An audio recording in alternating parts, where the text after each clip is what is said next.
Mr. Ramaswamy, for months you campaigned as a unifier. Then you stood up at the first debate and attacked all of your competitors as bought and paid for. The second debate, you changed your tune, saying these are good people on this stage, admitting you can come across as a bit of a know-it-all and rejecting the practice of personal insults. By debate number 3, you called Nikki Haley corrupt, accused Ron DeSantis of wearing high heels, and told Ambassador Haley she should keep a closer eye on her daughter. Can you see how this has led some to conclude you are not, in fact, a unifier, and to question your authenticity? Megyn, I think there's a time and place for everything. We need somebody in the White House who absolutely is going to be a fighter when it counts. And I did say that there were some good people on that stage in that third debate. Doug Burgum was on that stage at that time, and I'll say that jokingly. Ron DeSantis is a good person, too. I want to go back, though, to Nikki Haley's comment from earlier that she is somehow not responding to the will of these donors. Nikki, you were bankrupt when you left the UN. After you left the UN, you became a military contractor. You actually started joining service on the board of Boeing, whose back you scratched for a very long time, and then gave foreign multinational speeches like Hillary Clinton is, and now you're a multimillionaire. That math does not add up. It adds up to the fact that you are corrupt. And when I said they were bought and paid for, I meant the Republican establishment, not the Democratic establishment. Now you have Reid Hoffman, the person who's effectively George Soros Jr., funding lawsuits across this country against Donald Trump to keep him off the ballot, funding left-wing causes. We discovered this week that he is one of Nikki Haley's largest supporters. Larry Fink, the king of the woke industrial complex, the ESG movement, the CEO of BlackRock, the most powerful company in the world, now supporting Nikki Haley. And to say that doesn't affect her is false, because it's after that meeting later that day that she says that every American needs to be doxxed by having their ID, their government-issued ID, tied to what they say on the internet. So I think that this is far more corrupt than I even imagined when I entered politics. But I will say this. It is going to take a leader from the outside, with fresh legs, from the next generation to unite this country. Not the broken politicians who are puppets of the puppet masters, but the actual people in this country. Thomas Jefferson was 33 when he wrote the Declaration of Independence. I think it's going to take somebody whose best days in life are still ahead to see a country whose best days are ahead of itself. And I think I can reach that next generation better than anybody else in this race. Thank you. Response. Yeah, so welcome to another video of my channel. As I mentioned before in some of the previous videos that I recently made, my channel is veering more towards a political content channel. So I hope you all continue to support, like, subscribe, leave your comments down below. So I recently made a video of, and I think I titled it, Corrupt Politicians Get Exposed or something like that, or when a corrupt politician is told the truth or something like that. And this is another video like that, but this one I think Vivek really articulates it in a way that not a lot of people can articulate it, and exposes kind of, and in this case he exposes Nikki Haley, Ambassador Nikki Haley. But Nikki Haley it symbolizes the MO, or the modus operandi, the way that politicians usually do things. What do I mean by that? So a lot of times there's like this revolving door in between defense contractors, people who sit on their board, CEOs, sometimes even owners, or like, yeah, I guess like the main people at these defense contract agencies, like Nikki Haley, who was, I think, sat on the board of was it Raytheon? I believe we'll see right now. But another example is Dick Cheney, who I spoke about in my previous video. Dick Cheney, before he became vice president, was, I think, the CEO of Halliburton, and then he became vice president for George Bush. What happens is that either these people who sit on these defense contractor boards become politicians and cabinet members, or vice versa. These politicians who sometimes hold, high prominent positions of power, leave their positions, and then they go and join defense contractors for, and they get paid millions of dollars for speeches. I mean, I don't know how good a speech they give that it's worth millions of dollars. No speech should be worth millions of dollars. So it really is just like a money laundering scheme, basically saying while you're in office, you scratch my back, and once you're out of office, we'll make sure you're well taken care of in the way by millions of dollars, providing you with millions of dollars for so-called speeches and whatnot, and you'll have a job and you'll be okay. And so long as our interests are represented, and those interests are pro-war interests, pro-foreign conflict interests, so that the money machine, as defense contracts by the U.S. government, keeps churning. So, so long as there's war, the government's gonna continue to issue out defense contracts worth billions to these defense contract agencies. And so when you have somebody like an ambassador, or in the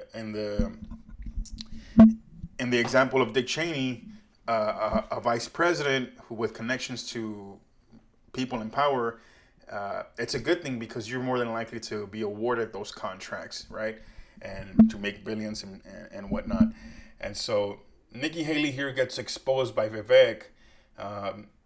Nikki Haley is appointed ambassador by Trump in 2017. She leaves in 2018 bankrupt. Her family's bankrupt. She has no money.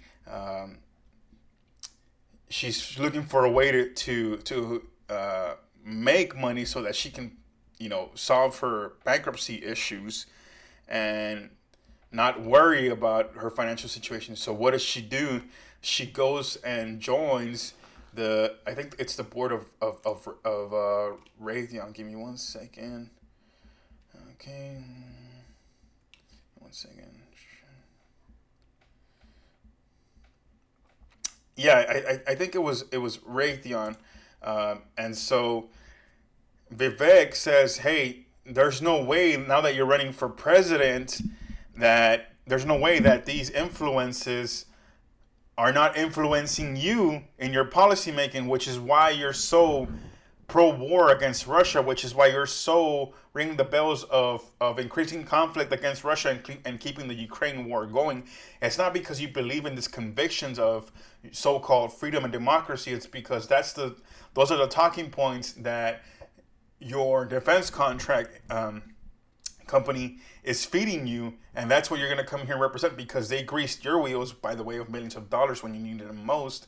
Now you want to come in and tell us that, well, we should vote for you, and war against Russia or increasing tensions against Russia is the correct thing because of this and that. It's like you have no credibility. You're corrupt. And so I'm gonna show you who Nikki Haley is. And so Nikki Haley was the governor of South Carolina from 2011 to 2017. When in January 2017 she was appointed to be the ambassador for the United Nations by President Trump, and in 2018 she left. And then let's see. Yeah, so here is basically a short article that Okay, so here it is.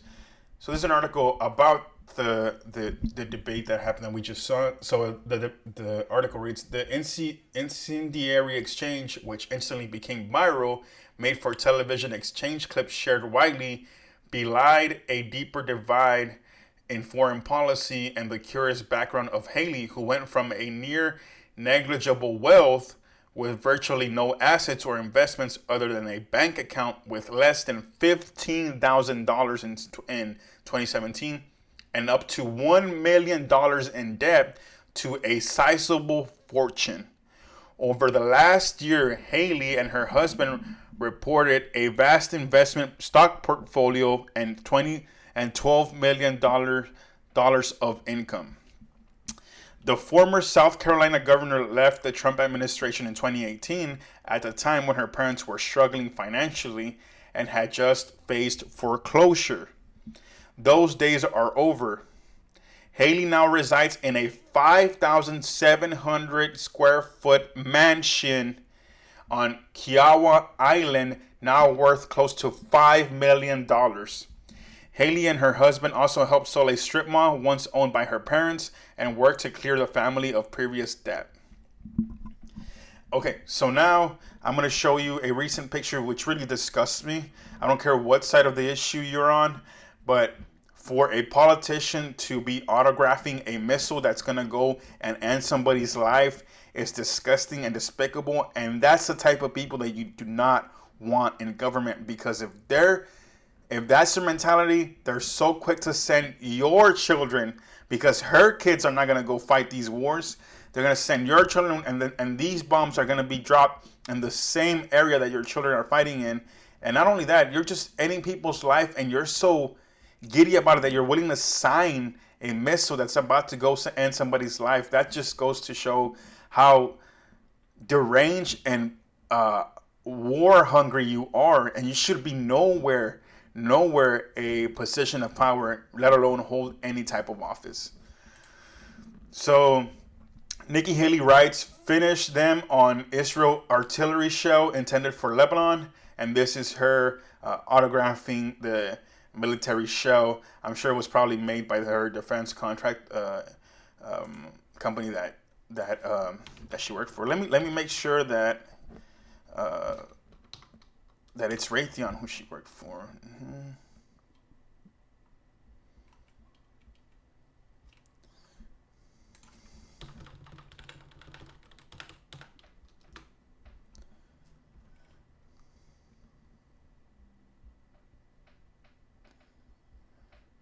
Okay, Boeing.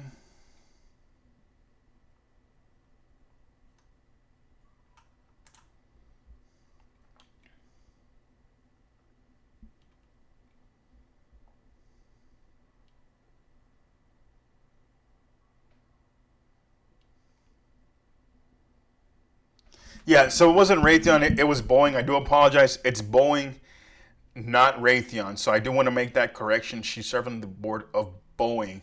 Raytheon's also a defense contracting agency, but Boeing, and I think it said there that Boeing makes F-15s. They're like fighter jets, and they make they manufacture other weapons. So that's my video. What do y'all think? Leave your comments. Please like, share, subscribe. Thank y'all. Y'all have a good night.